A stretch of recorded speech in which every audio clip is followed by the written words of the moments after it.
નમસ્કાર મિત્રો, અત્યારના સૌથી મોટા અને અગત્યના સમાચારમાં વાત કરીશું. માત્ર 5,555માં બિઝનેસ ક્લાસમાં મુસાફરી કરો. સ્વતંત્રતા દિવસના અવસર પર સ્ટાર એર તેના ગ્રાહકો માટે લક્ઝરી બિઝનેસ ક્લાસ માટે ખાસ ઓફર લાવ્યું છે. આ અંતર્ગત મુસાફરો માત્ર 5,555 રૂપિયામાં આરામદાયક બિઝનેસ ક્લાસ સીટ, ઉત્તમ ભોજન અને વ્યક્તિગત સેવાનો લાભ મેળવી શકે છે. આ ઉપરાંત ગ્રાહકોને આ સેલ હેઠળ ઇકોનોમી ક્લાસમાં મુસાફરી કરવા ઉપર વિશેષ ડિસ્કાઉન્ટનો લાભ પણ મળી રહ્યો છે. તમે માત્ર 1,999 રૂપિયામાં તેનો લાભ મેળવી શકો છો. મિત્રો, અન્ય મહત્વના સમાચારની વાત કરીએ તો સાપના લીધે 11,700 લોકો અંધારામાં રહ્યા. અમેરિકાના વર્જિનિયામાં એક સાપના કારણે વીજળી ગુલ થઈ અને લગભગ 11,700 લોકો અંધારામાં રહેવા માટે મજબૂર બન્યા. અમેરિકન એનર્જી કંપની ડોમિનિયન એનર્જીના જણાવ્યા અનુસાર એક સાપ હાઈ વોલ્ટેજ વિસ્તારમાં પહોંચી ગયો હતો અને ટ્રાન્સફોર્મર સાથે અથડાયો હતો, જેના કારણે સમગ્ર વિસ્તારમાં વીજ પુરવઠો ઠપ થઈ ગયો હતો. જોકે વીજ વિભાગના લોકોએ તપતરતા દાખવીને લગભગ 1.5 કલાકમાં વીજ પુરવઠો પુનઃસ્થાપિત કર્યો હતો. મિત્રો, અન્ય મહત્વના સમાચારની વાત કરીએ તો રીલના નશામાં ભયાનક અકસ્માત વિડીયો પણ સામે આવી રહ્યો છે. મિત્રો, તમે ચિત્ર ધ્યાનથી જોજો, જેમાં આગળ બાઇક જઈ રહી છે અને પાછળથી આવતી કારે ભયાનક ટક્કર મારી હતી અને બંનેને ઉછાળી દીધા હતા. ચાલતી બાઇક ઉપર રીલ બનાવતી વખતે ભયાનક અકસ્માત સર્જાયો હતો. ચાલતી બાઇક પર રીલ બનાવી રહેલા બે યુવાનોએ પૂરપાટ ઝડપે આવતી કારે જોરદાર ટક્કર મારી હતી. આ વિડીયો યુપીના બિજનૌર જિલ્લાનો છે. આ અકસ્માતનો વિડીયો સોશિયલ મીડિયા પર ઝડપથી વાયરલ થઈ રહ્યો છે. સદનસીબે કારની અડફેટે આવેલા યુવકનો જીવ બચી ગયો છે. અકસ્માત બાદ બંને યુવકોને ગંભીર હાલતમાં હોસ્પિટલમાં દાખલ કરવામાં આવ્યા છે. મિત્રો, અન્ય મહત્વના સમાચારની વાત કરીએ તો ટાંકીમાંથી અવાજ આવતો હતો, ચેક કર્યું તો નીકળ્યું કંઈક આવું. બિહારના ભાગલપુરની તિલક માંઝી ભાગલપુર યુનિવર્સિટીની ગર્લ્સ હોસ્ટેલ પાસે બનેલી પાણીની ટાંકીમાંથી વિચિત્ર અવાજો આવી રહ્યા હતા, જેના કારણે હોસ્ટેલમાં રહેતી યુવતીઓ ડરી ગઈ હતી. ત્યારબાદ વન વિભાગની ટીમને જાણ કરતાં તે લોકો આવી ગયા હતા. તેમણે આવીને ચેક કર્યો તે ચોંકી ઉઠ્યા. પાણીની ટાંકીમાંથી એક બે નહીં પરંતુ 42 ખતરનાક ઝેરી સાપ મળ્યા હતા, જે તમામનું રેસ્ક્યુ કરીને જંગલમાં છોડવામાં આવ્યા હતા. મિત્રો, અન્ય મહત્વના સમાચારની વાત કરીએ તો આવી હતી સ્વતંત્ર ભારતની પહેલી સવાર. ગઈકાલે દેશનો આઝાદીનો દિવસ હતો. 15 ઓગસ્ટ 1947ની એ સવાર ખૂબ જ ખાસ હતી.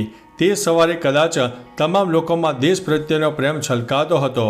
વંદે માતરમ ગુંજી રહ્યું હતું. દેશની આઝાદીને લઈને લોકો નાચી રહ્યા હતા.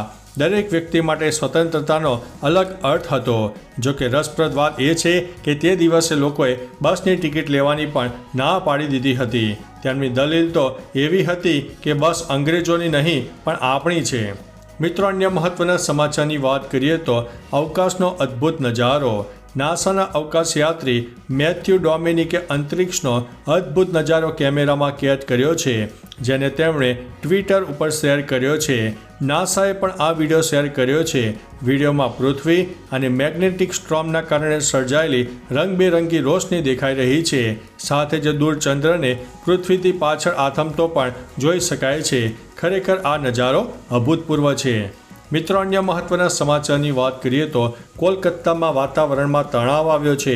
કોલકાતામાં રેપ વિથ મર્ડર કેસમાં આરજીકર હોસ્પિટલમાં રાત્રે અચાનક ટોળાએ હિંસક હુમલો કર્યો હતો, જે અંગે પ્રત્યક્ષદર્શીઓએ જણાવ્યું હતું કે હિંસક બનેલા ટોળાએ ઇમરજન્સી વિભાગમાં તોડફોડ કરી હતી. ટોળાએ મીડિયા કર્મીઓના કેમેરા પણ તોડી નાખ્યા હતા.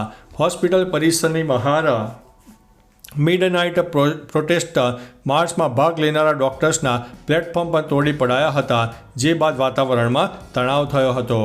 મિત્રો, અન્ય મહત્વના સમાચારની વાત કરીએ તો જુઓ આઝાદી મળી ત્યારે ફરકાવેલો ધ્વજ કેવો લાગી રહ્યો છે.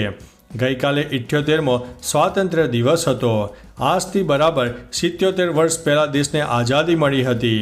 અહીં જે તસવીર આપી છે તે 15 ઓગસ્ટ 1947ના રોજ દેશમાં સૌ પહેલાં જે કેટલાક રાષ્ટ્રધ્વજ ફરકાવવામાં આવ્યા હતા તેમાંનો આ એક છે. ચેન્નઈના ફોર્ટ સેન્ટ જ્યોર્જ મ્યુઝિયમમાં પ્રદર્શિત કરાયેલો 12 ફૂટ લાંબો 8 ફૂટ પહોળો આ ઐતિહાસિક ધ્વજ તે દિવસે સવારે 5:30 વાગે લહેરાવવામાં આવ્યો હતો. મિત્રો, અન્ય મહત્વના સમાચારની વાત કરીએ તો સાવરકર અને સુભાષની ટી શર્ટ જોઈને લોકો ભડકી છે. પ્રજા અને કોંગ્રેસ. ગુજરાતના સુરેન્દ્રનગરમાં નીકળેલી તિરંગા યાત્રા વિવાદમાં આવી છે.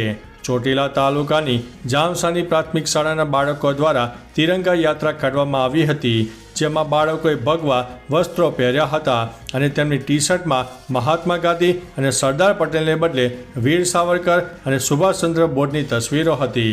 જેની માહિતી મળતા કોંગ્રેસના નેતાઓએ તમામ બાળકોની ટી શર્ટ ઉતરાવી દીધી હતી.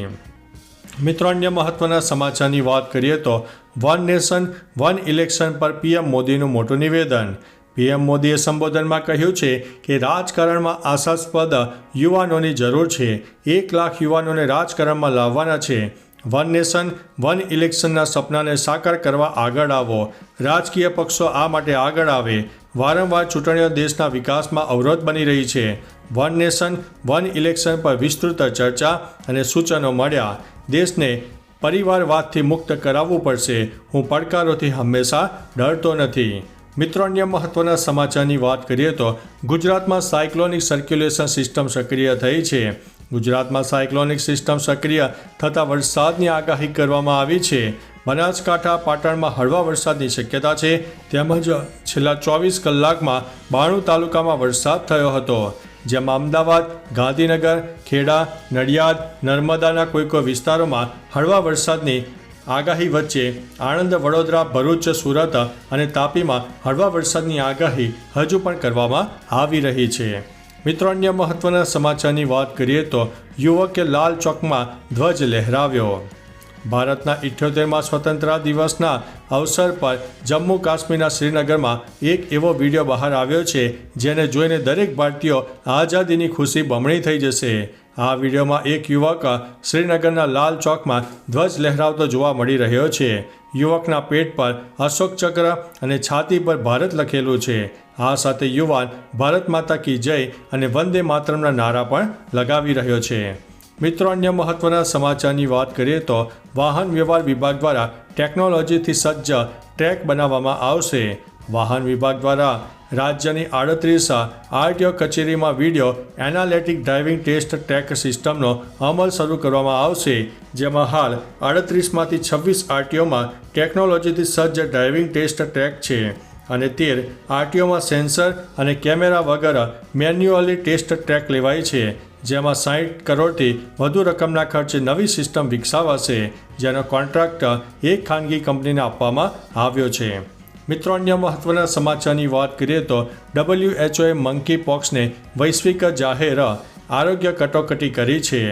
WHOએ મંકી પોક્સને વૈશ્વિક જાહેર આરોગ્ય કટોકટી જાહેર કરી છે. આ બીમારીએ કોંગોમાં ભયંકર સ્વરૂપ ધારણ કર્યું છે. અન્ય દેશોમાં પણ તેની અસર થઈ રહી છે. સામાન્ય રીતે આ રોગની ઘણી આડઅસર થતી નથી, પરંતુ ભાગ્યે જ કિસ્સાઓમાં આ રોગ જીવલેણ સાબિત થઈ શકે છે. આના કારણે મૃત્યુદર 10% સુધી જોવા મળ્યો છે. આવી સ્થિતિમાં WHOએ આ અંગે ઉચ્ચ સ્તરીય એલર્ટ પણ જાહેર કરી દીધું છે.